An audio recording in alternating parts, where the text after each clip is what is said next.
born and raised in San Antonio, grew up in the West Side. My father was a gardener, my mother was a stay-at-home mom. They didn't speak English. You know, I didn't even know that we were poor because I was rich with love. I was their only child. I had been adopted by them, and I was so blessed. My father taught me about work. I have his work ethic. My mom taught me to be kind.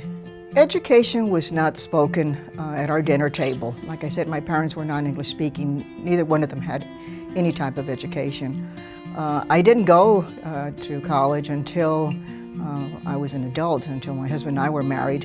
And we soon realized that if we didn't get an education, we wouldn't move up very far in our jobs. So both he and I went to night school, went to weekend college. We did everything we could to get educated. One of the most important decisions that I've made in life was to take a risk and start my own business. I don't think I would be here today if I hadn't taken that risk. I started a small business, started doing one service, and then it just, I listened to the demands of our clients, and we'd grow into other services that we could continue providing for them. And eventually, I sold some of those businesses. I'm a serial entrepreneur. Hope is a person who is an incredible leader, but she doesn't lead by being the loudest in the room or yelling the loudest or having the strongest voice. Hope leads by example, and hope leads by compassion and passion and empathy and grace and all those wonderful things. And she really is all of those things just wrapped up into one beautiful, amazing human being. Well, my involvement in the government world was due to the fact that I was a businesswoman and I had been involved in the community.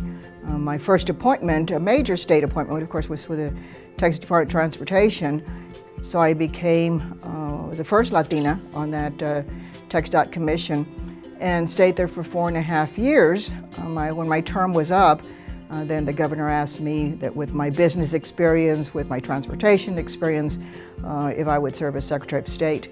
So then I moved on in 2008 to serve as Secretary of State, and I was there also for 4.5 years. I became one of the longest serving Secretary of States.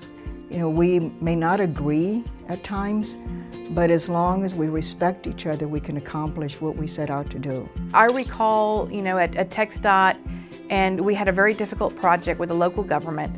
And I recall me as a mid-level manager seeing her drive in her sports car, and she walks into the room, and it was with such a command and an authority and a confidence that we all just froze.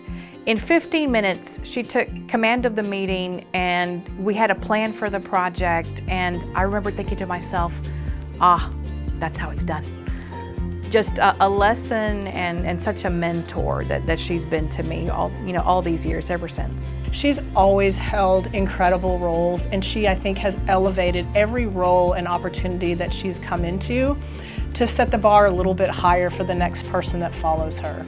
Receiving the Legacy Award meant that maybe people thought that it was kind of the recognition for ending, and I think I told Mary Rose Brown, I don't intend to stop. Do I have to stop if I get this award? And I was assured that I didn't have to stop.